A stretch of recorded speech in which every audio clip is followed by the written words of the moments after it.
پھر دوسرے دن میں نے اپنے اندر طاقت پیدا کی کہ میں ان اجڑی ہوئی قبروں کو دیکھ سکوں اپنی آنکھوں سے، اور پھر میں گیا جنت البقیع کی طرف۔ جب وہاں میں پہنچا تو میں نے وہاں پہ ایک عجیب منظر دیکھا کہ ایک ایرانی قافلہ شہزادی کی قبر جہاں ہے، دروازے پہ تالا لگا ہوا ہے، قفل لگا ہوا ہے۔ میں نے کائنات میں پہلا قبرستان ایسا دیکھا ہے کہ جہاں قبروں پہ تالا لگایا جاتا ہے، جہاں قبروں کو مقفل کیا جاتا ہے۔ خدا ان ملعونوں پہ لعنت کرے کہ انہی نے ہمیں ہماری شہزادی کی قبر پہ جانے کا بھی ایک وقت معین کر رکھا ہے۔ ہم اپنی آزادی سے نہ شہزادی کی قبر پہ جا سکتے ہیں، نہ دو آنسو بہا سکتے ہیں۔ تو میں نے یہ منظر دیکھا کہ جب میں وہاں پہنچا کہ ایک ایرانی قافلہ تھا، اور وہاں ایک ایرانی مقرر فارسی میں تقریر کر رہا تھا۔ میں بھی اس قافلے کا حصہ بن گیا۔ اس کے جملے اتنے درد انگیز تھے کہ کوئی انسان بھی وہاں کھڑا ہوا اپنے آنسو نہیں روک پا رہا تھا۔ وہ ایرانی سارے حضرات اور وہ مقرر وہ تقریر کرتے ہوئے کہہ رہا تھا کہ اے جناب فاطمہ زہرا، ہمیں معاف کر دیجیے گا، ہم آپ کی اجڑی ہوئی قبر کو دیکھتے ہیں کبھی، اور کبھی آپ کے بابا کے مرکز کو دیکھتے ہیں جو روشنیوں میں ڈوبا ہوا ہے، اور آپ کی قبر ہے کہ جو اندھیروں میں ڈوبی ہوئی ہے۔ اے شہزادی، آپ کے بابا کے مرکز بے سایہ ہے اور آپ کی قبر بے سایہ ہے۔ یہ کہنے کے بعد اس ایرانی مقرر نے ایک چیخ ماری اور کہا کہ اے شہزادی، ہمارے حصے میں آپ کا ایک فرزند آیا، امام رضا علیہ السلام۔ شہزادی دیکھیے ہم نے ان کا کیسا عالی شان مرکز بنایا ہے، ہم نے کیسا عالی شان روزہ بنایا ہے۔ کاش آپ بنت رسول ایران آ گئی ہوتی تو آپ کی قبر اس طرح ویران نہ ہوتی۔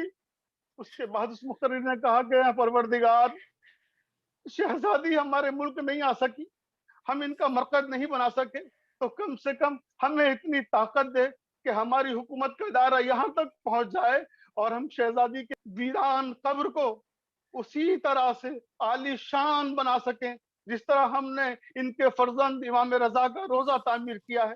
اور عزاداران سیدتہ نساء العالمین، بس آخری فقرہ کہہ رہا ہوں اور تقریر کو ختم کر رہا ہوں کیونکہ اب دامن وقت میں گنجائش نہیں ہے کہ شہزادی یہ وہ مظلوم خاتون ہے کہ جو زندگی میں بھی مظلوم تھی اور مرنے کے بعد بھی مظلوم ہے۔ زندگی پہ زمانے نے اتنا ظلم ڈھایا کہ مرثیہ پڑھنا پڑا، سبت علیہ مصائب اللہ انہا سبت علیہ مصر علیہ۔ بابا آپ کے بعد ہم پر وہ ظلم ڈھائے گئے کہ اگر دن کی روشنیوں پہ ڈھائے جاتے تو رات کی تاریکیوں میں تبدیل ہو جاتے، اور مرنے کے بعد یہ ظلم ڈھائے گئے کہ مقبرے تک کو سلامت نہیں رہنے دیا گیا، قبر کو بے سایہ بنا دیا گیا، قبر کو اندھیروں میں ڈبو دیا گیا۔ بڑی مظلوم شہزادی ہے۔ روایت کے فقرے ہیں بس آخری جملہ کہ جب شہزادی باغ فدق کا مطالبہ کرنے کے لیے، اپنے حق کا مطالبہ کرنے کے لیے دربار خلافت میں گئی تھی اور وہاں سے پلٹ کر واپس آئی ہیں، تو خود ان کی بیٹی جناب زینب جو 6 برس کی تھی، علامہ مجلسی نے لکھا ہے کہ جناب فاطمہ زہرا سلام اللہ علیہا اپنے مصلے پہ آ کے بیٹھ گئی اور بچی آگے کہتی ہے کہ یا ایھۃ الضعیفہ، اے بوڑھی عورت تم کون ہو جو میری ماں کے مصلے پہ آ کے بیٹھ گئی ہو۔ لعنت اللہ علی یہ قوم فقرہ الظالمین۔ خود اپنے آپ میں مکمل مرثیہ ہے کہ بیٹی ماں سے کہہ رہی ہے بوڑھی عورت تم کون ہو جو میری ماں کے مصلے پہ آ کے بیٹھ گئی ہو۔ جناب زہرا نے جناب زینب کو گلے سے لگا لیا اور کہا بیٹا تم نے ماں کو نہیں پہچانا؟ کہ اماں جب آپ گئی تھی تو آپ دیواروں کا سہارا لے کر نہیں گئی تھی، اماں جب آپ گئی تھی تو آپ کے سر کا ایک بال بھی سفید نہیں تھا، پلٹ کر آئی ہے تو ایک بال بھی سیاہ نہیں ہے، اور اماں آپ دیواروں کا سہارا لے کر آئی ہے۔ جناب زہرا چیخ مار کر روئی۔ زینب کہتی اماں نہ روئیے، کیا ہوا؟ اگر ہمیں باغ فدق نہ ملا تو ہم مالک جنت ہیں، ہم مالک کوثر ہیں۔ بآخری فقرہ جناب زہرا کہتی ہیں اے زینب ہم اس لیے نہیں رو رہے ہیں میری بیٹی کہ ہمیں ہمارا حق نہیں دیا گیا، ہم اس لیے رو رہے ہیں زینب ہم تمہارے نانا کے صحابیوں کے دربار میں گئے تھے تو ہمارے ساتھ یہ سلوک کیا، کسی نے ہمیں بیٹھنے کے لیے بھی نہیں کہا اور ہمیں دربار میں گھنٹوں کھڑا رکھا گیا، اور اے زینب زینب ہم تو تمہارے نانا کے صحابیوں کے دربار میں گئے تھے, تمہیں شرابیوں کے دربار میں جانا ہے. زینب ہمارے سر پہ ردا تھی, تمہیں بے ردا جانا ہے. زینب ہمارے ہاتھ رسن بستہ نہیں تھے, تمہیں رسن بستہ جانا ہے. لعنت اللہ علی قوم الظالمین.